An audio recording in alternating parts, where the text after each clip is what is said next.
മുൻപ് 2 തവണ നിസാര വോട്ടിന് പരാജയപ്പെട്ട പീരുമേട്ടിലെ UDF സ്ഥാനാർത്ഥി സിറിയക് തോമസ് ഇത്തവണ വിജയം ഉറപ്പാണെന്ന വിശ്വാസത്തിലാണ്. കഴിഞ്ഞ 2 പ്രാവശ്യവും കോൺഗ്രസിലെ ഗ്രൂപ്പ് പോരാണ് അദ്ദേഹത്തിന് വിനയായത്. എന്നാൽ ഇത്തവണ തെരഞ്ഞെടുപ്പ് രംഗത്ത് കോൺഗ്രസ് ഒറ്റക്കെട്ടായിരുന്നുവെന്നും ഇതിന്റെ ഗുണം തനിക്ക് ലഭിക്കുമെന്നും സിറിയക് തോമസ് പറഞ്ഞു. UDF ഇത്തവണ ഏറെ വിജയപ്രതീക്ഷ വെച്ച് പുലർത്തുന്ന മണ്ഡലമാണ് പീരുമേട്. പീരുമേട്ടിലെ UDF സ്ഥാനാർത്ഥി സിറിയക് തോമസ് ആണ് നമ്മോടൊപ്പം ഉള്ളത്. തിരഞ്ഞെടുപ്പ് കഴിഞ്ഞുള്ള ഒരു വിലയിരുത്തൽ എന്തൊക്കെയാണ്? UDFിൻ്റെ നിയോജകമണ്ഡലം കമ്മിറ്റി കഴിഞ്ഞ ദിവസം കൂടിയപ്പോൾ 10,000-ലധികം വോട്ടുകളുടെ ഭൂരിപക്ഷത്തിൽ ജയിക്കാൻ കഴിയുമെന്നാണ് വിലയിരുത്തപ്പെട്ടത്. 2 കാര്യങ്ങളുണ്ട്. ഒന്ന്, UDFിൻ്റെ പ്രവർത്തകരും നേതാക്കന്മാരും വളരെയധികം ഐക്യത്തോടുകൂടി ഇപ്രാവശ്യം ഈ തെരഞ്ഞെടുപ്പിൽ വിജയം ഉണ്ടാകണമെന്നുള്ള ഒരു കണക്കൂട്ടലിൽ തന്നെയാണ് പ്രവർത്തിച്ചത്. അതോടൊപ്പം തന്നെ ഇടതുപക്ഷ ഗവൺമെൻറ്റിനെതിരെയുള്ള ഒരു ജനവികാരവും ഇവിടെ ഈ തെരഞ്ഞെടുപ്പിൽ വളരെ ദൃശ്യമായിരുന്നു. അത് രണ്ടും UDFിന് അനുകൂലമാണ്. എനിക്ക് വിജയത്തിന് അനുകൂല ഘടകമായി ഞാൻ കരുതുന്നു.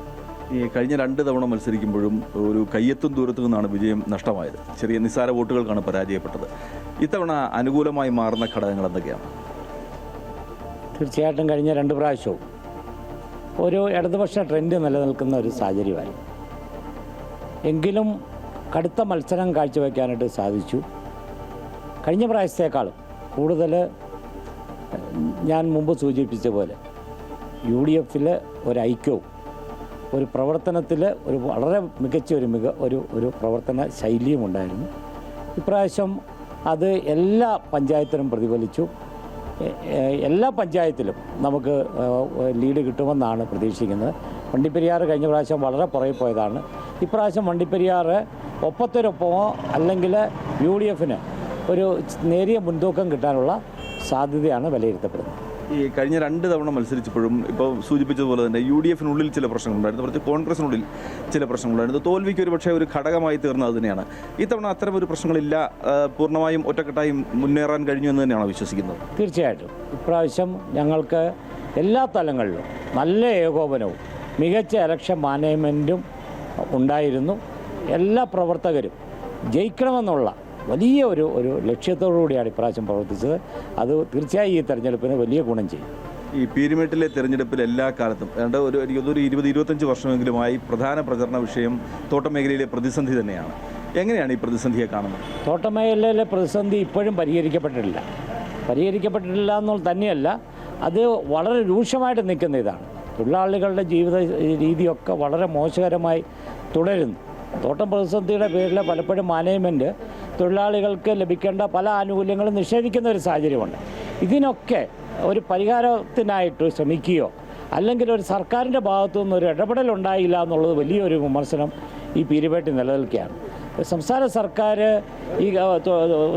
അല്ലെങ്കിൽ തൊഴിൽ വകുപ്പോ ഈ കാര്യത്തിൽ വേണ്ട ഒരു നിലപാടുകൾ എടുത്തില്ല എന്നുള്ളത് വളരെ സ്പഷ്ടമായിട്ടുള്ള ഒരു കാര്യമാണ്. അത് ജനങ്ങൾക്ക് വലിയ അമർഷമുണ്ട്, തോട്ടം തൊഴിലാളികൾക്ക് വലിയ അമർഷമുണ്ട്. ഈ അവസാനം ശമ്പള വർധനവിൻ്റെ കാര്യത്തിൽ പോലും ഏകപക്ഷീയമായൊരു തീരുമാനമാണ് സർക്കാർ ഏറ്റെടുത്തത്. സാധാരണ PLCയിൽ ചർച്ച ചെയ്ത് തൊഴിലാളികളുടെ ഭാഗവും അത് യൂണിയനുകളുടെ ഭാഗം കേട്ട് മാനേജ്മെൻ്റ് ഭാഗവും കേട്ട് ഒരു തീരുമാനമാണ് എടുക്കുന്നത്. പക്ഷേ ഇതിനകത്ത് യാതൊരു ചർച്ചയുമില്ല. ആദ്യത്തെ ഒരു ദിവസം തന്നെ ചില പ്രഖ്യാപനങ്ങൾ സർക്കാരിൻ്റെ ഭാഗത്തു നിന്നുണ്ടായി. അത് തൊഴിലാളികളെ കബളിപ്പിക്കുന്നതിന് തുല്യമാണ്. 100-ലധികം രൂപയുടെ ഒരു വർധനമാണ് നമ്മളെല്ലാം പ്രതീക്ഷിച്ചത്. തൊഴിലാളി അങ്ങനെ പ്രതീക്ഷിച്ച് ഇപ്പോഴത്തെ ജീവിത സാഹചര്യം ചെയ്യണം. അതുപോലെ തന്നെ മറ്റുള്ള കാര്യങ്ങളും ലയങ്ങളുടെ കാര്യത്തിലും അതുപോലെ തന്നെ ചികിത്സാ സൗകര്യങ്ങൾ ഏർപ്പെടുത്തുന്നതൊക്കെ കഴിഞ്ഞ കുറേ നാളുകളായി ചില പ്രഖ്യാപനങ്ങൾ മാത്രം നിലനിൽക്കുന്നു. അതിനൊന്നൊരു പരിഹാരം ഉണ്ടായില്ല. അതിന് തീർച്ചയായും ഒരു മാറ്റമുണ്ടാകും. ഐക്യ ജനാധിപത്യ മുന്നണിക്ക് ഒരു ഗവൺമെൻറ് വന്നാൽ തീർച്ചയായിട്ടും ഇതിനുണ്ടാകും. ഞാൻ നിങ്ങൾ ട്രേഡ് യൂണിയൻ മേഖലയിൽ കഴിഞ്ഞ 20-25 വർഷമായിട്ട് പ്രവർത്തിക്കുന്ന ഒരാളാണ്. തീർച്ചയായിട്ടും ഈ കാര്യങ്ങൾക്കൊക്കെ ഒരു പരിഹാരമുണ്ടാക്കാനുള്ള അതിൻ്റെ സൊല്യൂഷൻസ്, അതിൻ്റെ നിർദ്ദേശങ്ങൾ തീർച്ചയായും ഞങ്ങളുടെ പക്കലുണ്ട്. ഉറപ്പായിട്ടും ഒരു ഐക്യ ജനാധിപത്യ മുന്നണി ഒരു സർക്കാർ അധികാരത്തിൽ വന്നാൽ ഇതൊക്കെ നടപ്പാക്കാൻ ഞങ്ങൾക്ക് കഴിയും. 2016-ലും 2021-ലും നിസ്സാര വോട്ടുകൾക്കാണ് സിറിയക് തോമസ് പരാജയപ്പെട്ടത്. എന്നാൽ ഇത്തവണ ആ 2 പരാജയങ്ങൾക്കും പരിഹാരം കാണാൻ കഴിയും, മികച്ച വിജയം കരസ്ഥമാക്കാൻ കഴിയും എന്ന ഉത്തമ വിശ്വാസത്തിൽ തന്നെയാണ് സിറിയക് തോമസ്. പീരുമേട്ടിൽ നിന്നും MC ബോബൻ, അമൃത ന്യൂസ്.